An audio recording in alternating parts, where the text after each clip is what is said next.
Morar sozinho não é sobre ausência, é sobre aprendizado direto.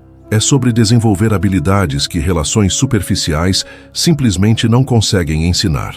Enquanto muita gente passa anos cercada de conversas vazias, validações rápidas e conexões rasas, sem perceber que não está evoluindo, quem mora sozinho começa a aprender na prática o que realmente sustenta uma vida sólida. Relacionamentos superficiais entretêm, mas não constroem. Eles ocupam tempo, mas não fortalecem caráter. Eles criam sensação de companhia, mas não desenvolvem estrutura interna. E é exatamente aí que morar sozinho se torna uma vantagem silenciosa.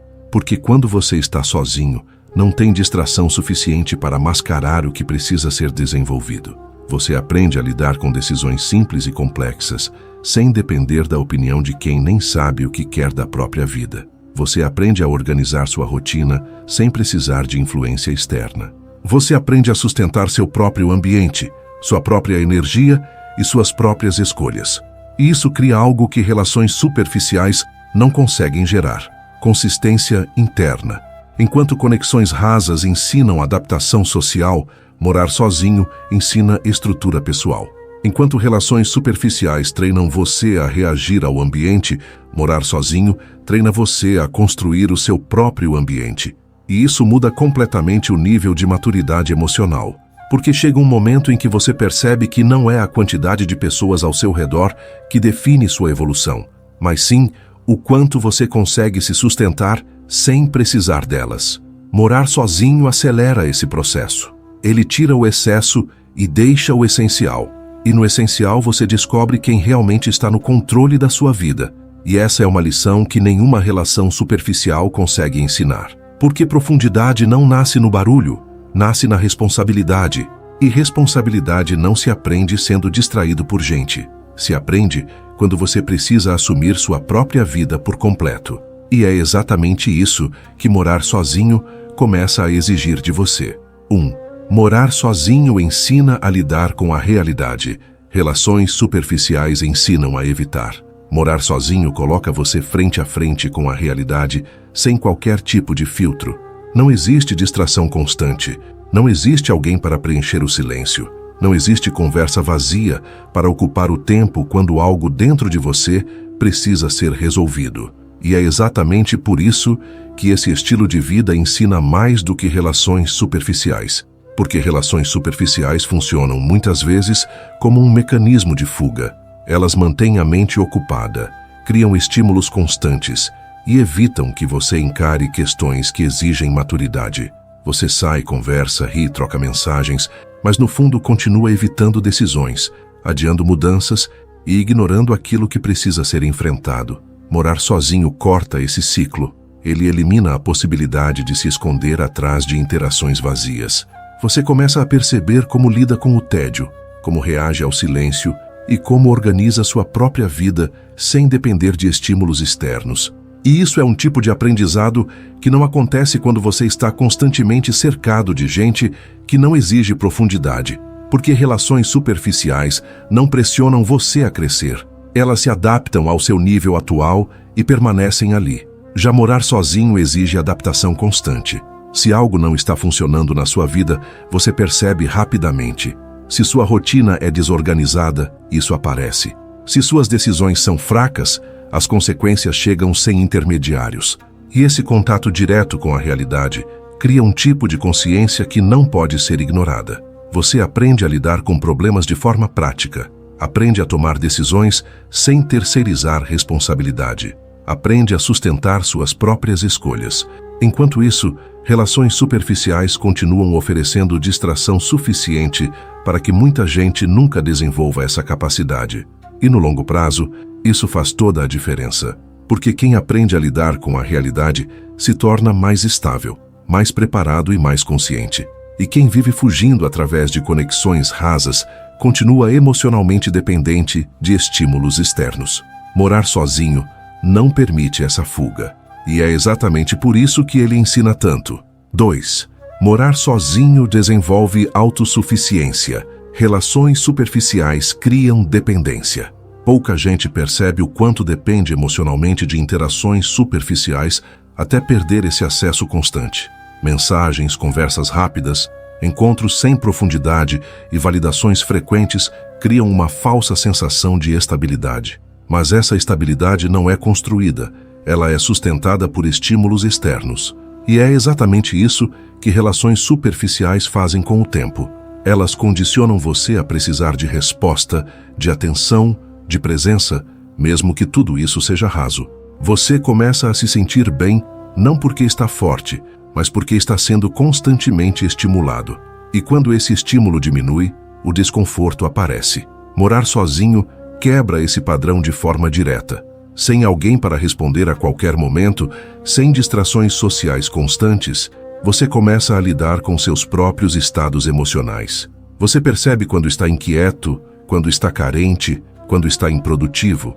E mais importante do que perceber, você precisa aprender a resolver. Isso desenvolve um tipo de força que relações superficiais não exigem.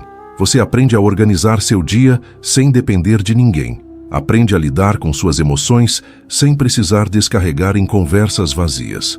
Aprende a tomar decisões sem buscar aprovação o tempo todo. E isso constrói autossuficiência. Enquanto relações superficiais mantêm você em um ciclo de necessidade constante, morar sozinho cria independência emocional e prática. Você começa a perceber que consegue sustentar sua própria companhia, que consegue atravessar momentos difíceis sem precisar de distração imediata, que consegue manter estabilidade mesmo sem validação externa. E isso muda completamente a forma como você se posiciona no mundo, porque quando você não precisa, você escolhe melhor. Você deixa de aceitar qualquer interação só para não ficar sozinho. Você deixa de responder qualquer conversa só para se sentir incluído. Você começa a filtrar. E esse filtro só existe porque você desenvolveu algo interno. Relações superficiais não constroem isso. Elas apenas mantêm um estado temporário de conforto. Morar sozinho, por outro lado, constrói base. E base não depende de ninguém para se sustentar. 3. Morar sozinho te faz assumir responsabilidade. Relações superficiais diluem isso. Assumir responsabilidade total pela própria vida é algo que não pode ser terceirizado, mas muitas vezes é suavizado quando você está cercado por relações superficiais. Quando sempre existe alguém por perto, alguma conversa acontecendo ou alguma interação disponível, fica mais fácil adiar decisões e ignorar pequenas falhas do dia a dia. O ambiente social, principalmente quando é raso, cria uma espécie de amortecedor que reduz o impacto das suas próprias escolhas. Mas quando você está sozinho, esse amortecedor desaparece. Cada decisão começa a ter um peso mais claro. Se você não organiza sua rotina, o caos aparece rapidamente. Se você não resolve suas pendências, elas acumulam sem ninguém para dividir ou aliviar. Se você toma decisões ruins, as consequências são diretas e inevitáveis. E é exatamente esse cenário que força o crescimento. Porque morar sozinho não permite distração constante nem desculpas fáceis. Você percebe que sua vida funciona na medida em que você age. Você entende que ninguém vai fazer por você aquilo que precisa ser feito. E essa clareza cria um senso de responsabilidade muito mais sólido. Enquanto isso, relações superficiais muitas vezes diluem esse processo. Elas oferecem ocupação, conversa, interação e até uma falsa sensação de progresso. Mas no fundo, não exigem posicionamento real. Você pode continuar desorganizado, indeciso ou improdutivo e ainda assim manter essas conexões funcionando. Porque elas não cobram evolução, apenas presença. Morar sozinho é o oposto disso. Ele exige que você se mova, que você resolva, que você sustente sua própria estrutura. Você começa a desenvolver disciplina não porque alguém pediu, mas porque é necessário. Você aprende a lidar com tarefas básicas e complexas sem depender de ninguém. Você se torna mais atento aos detalhes da sua própria vida. E isso cria maturidade prática. Não é teoria, não é conversa, não é aparência. É execução diária. E com o tempo, essa responsabilidade deixa de ser um peso e se torna uma vantagem. Porque você passa a confiar mais em si mesmo. Passa a saber que consegue lidar com situações sem precisar de suporte constante. Relações superficiais não desenvolvem isso porque não exigem esse nível de envolvimento. Elas funcionam mesmo quando você não está evoluindo. Morar sozinho não funciona assim. Ou você cresce ou sente o impacto. E é exatamente por isso que ele ensina mais. 4. Morar sozinho desenvolve clareza. Relações superficiais geram confusão. Quando você está constantemente cercado por vozes, opiniões e interações rasas, sua percepção começa a se misturar com a dos outros sem que você perceba. Você passa a reagir mais do que pensar, passa a absorver ideias sem filtrar e, aos poucos, perde a nitidez sobre o que realmente quer, pensa ou precisa fazer. Relações superficiais alimentam esse cenário porque são baseadas em troca rápida, pouca profundidade e excesso de estímulo. Sempre há algo acontecendo, sempre há alguém opinando, sempre há algum tipo de ruído ocupando o espaço mental. E quanto mais ruído, menos clareza. Morar sozinho muda completamente esse ambiente. Sem interferência constante, você começa a ouvir seus próprios pensamentos com mais precisão. Você percebe padrões que antes passavam despercebidos. Você entende melhor suas prioridades, suas decisões e até seus erros. E essa clareza não surge de forma confortável. Ela surge porque não há mais distração suficiente para encobrir a confusão. Você começa a organizar melhor suas ideias, começa a refletir antes de agir, começa a perceber o que realmente faz sentido para a sua vida. Enquanto isso, quem está imerso em relações superficiais muitas vezes vive em um estado de influência contínua, muda de opinião com facilidade, segue o fluxo do ambiente, adota comportamentos sem questionar. E isso cria instabilidade interna, porque quando você não tem clareza, qualquer direção serve. Morar sozinho reduz drasticamente essa influência externa. Você passa a tomar decisões com base no que faz sentido para você, não no que está sendo reforçado ao seu redor. Você desenvolve pensamento próprio, e isso aumenta sua segurança ao agir. Não porque tudo se torna fácil, mas porque tudo se torna mais consciente. Você erra sabendo que foi sua escolha. Você acerta entendendo o motivo, e isso fortalece sua autonomia. Relações superficiais não proporcionam esse nível de entendimento porque não criam espaço para reflexão. Elas preenchem o tempo, mas não aprofundam o pensamento. Morar sozinho faz o oposto. Ele cria espaço. E no espaço você se organiza. E quando você se organiza por dentro, suas decisões começam a fazer mais sentido por fora. 5. Morar sozinho aumenta seu padrão. Relações superficiais normalizam o raso. Com o tempo, o ambiente em que você vive começa a definir aquilo que você aceita como normal. Se você está cercado por relações superficiais, conversas vazias e interações sem profundidade, isso passa a parecer suficiente. Você se acostuma com pouco sem perceber. Se acostuma com conexões que não agregam, com trocas que não evoluem e com presenças que não fazem diferença real. E quanto mais tempo você permanece nesse padrão, mais difícil fica perceber que está vivendo abaixo do que poderia. Relações superficiais criam esse efeito silencioso. Elas não parecem prejudiciais à primeira vista, mas também não impulsionam crescimento. Elas mantêm tudo no mesmo nível. Morar sozinho rompe esse padrão. Sem a influência constante de interações rasas, você começa a redefinir o que considera aceitável. Você percebe o valor do seu tempo, percebe o valor da sua energia, percebe o impacto de quem entra e sai da sua vida. E essa percepção muda seu padrão. Você deixa de aceitar qualquer conversa só para preencher espaço. Deixa de manter contato por hábito. Deixa de investir atenção em quem não entrega profundidade. E isso não vem de arrogância, vem de consciência. Porque quando você aprende a conviver consigo mesmo, você entende que sua companhia já tem valor. Se sua própria companhia tem valor, qualquer conexão externa precisa, no mínimo, acompanhar esse nível. Relações superficiais não conseguem acompanhar. Elas se tornam repetitivas, previsíveis e, muitas vezes, cansativas. Você começa a perceber a falta de conteúdo, a falta de intenção e a falta de consistência. E isso naturalmente afasta você desse tipo de interação. Morar sozinho eleva seu critério. Você passa a buscar menos quantidade e mais qualidade. Passa a valorizar conversas que acrescentam, trocas que desafiam e presenças que realmente fazem sentido. E isso transforma completamente a forma como você se relaciona. Porque você não está mais tentando se encaixar em qualquer ambiente. Você está escolhendo com base no que construiu internamente. Relações superficiais deixam de ser atraentes porque já não correspondem ao seu nível de consciência. E essa mudança não é externa, ela começa dentro.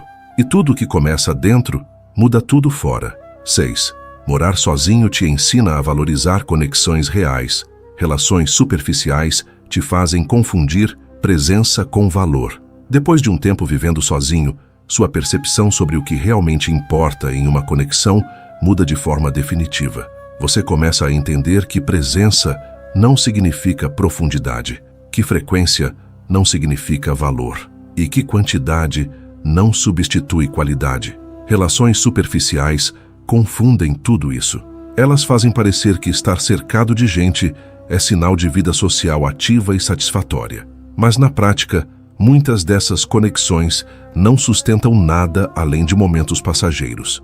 Conversas se repetem, interesses são rasos e o vínculo não se aprofunda. E enquanto isso, você pode passar anos acreditando que está conectado, quando na verdade só está acompanhado. Morar sozinho muda esse entendimento porque elimina o excesso e evidencia o essencial. Sem múltiplas interações constantes, cada conexão passa a ser observada com mais atenção. Você percebe quem realmente agrega, percebe quem tem consistência, percebe quem está presente de forma real e não apenas conveniente. E essa clareza muda completamente seu critério. Você deixa de valorizar quem aparece sempre e começa a valorizar quem realmente acrescenta. Você deixa de medir conexão por frequência e passa a medir por profundidade. Relações superficiais não sobrevivem a esse tipo de análise. Elas perdem força porque são baseadas em facilidade, não em significado. E quando você já aprendeu a sustentar sua própria companhia, facilidade deixa de ser um fator decisivo. Você não precisa mais de interação constante para se sentir bem. Você não precisa de mensagens frequentes para validar sua presença. Você não precisa de encontros vazios para ocupar seu tempo. E isso te dá liberdade. Liberdade para escolher melhor. Liberdade para recusar o que não faz sentido. Liberdade para investir apenas no que tem valor real. Morar sozinho constrói esse filtro de forma natural, porque você aprende na prática que nem toda presença vale sua energia. E que algumas conexões, por mais frequentes que sejam, não acrescentam nada. Enquanto relações superficiais confundem você, morar sozinho esclarece. Ele ensina que conexão de verdade não é sobre estar sempre disponível. É sobre ter consistência, profundidade e significado. E quando você aprende isso, sua forma de se relacionar nunca mais volta a ser a mesma. No final, morar sozinho não é sobre se isolar. É sobre aprender o que realmente importa antes de se conectar. É sobre desenvolver estrutura, clareza e critério em um nível que relações superficiais não conseguem oferecer. Enquanto muita gente continua confundindo presença com valor e quantidade com conexão, quem passou por esse processo começa a enxergar diferente, começa a escolher diferente, começa a viver diferente. E isso não acontece por acaso, acontece porque houve aprendizado real, porque houve confronto com a própria vida sem distração. E quem passa por isso não volta para o raso com a mesma facilidade, porque depois que você entende o valor do que é profundo, o superficial já não satisfaz mais da mesma forma.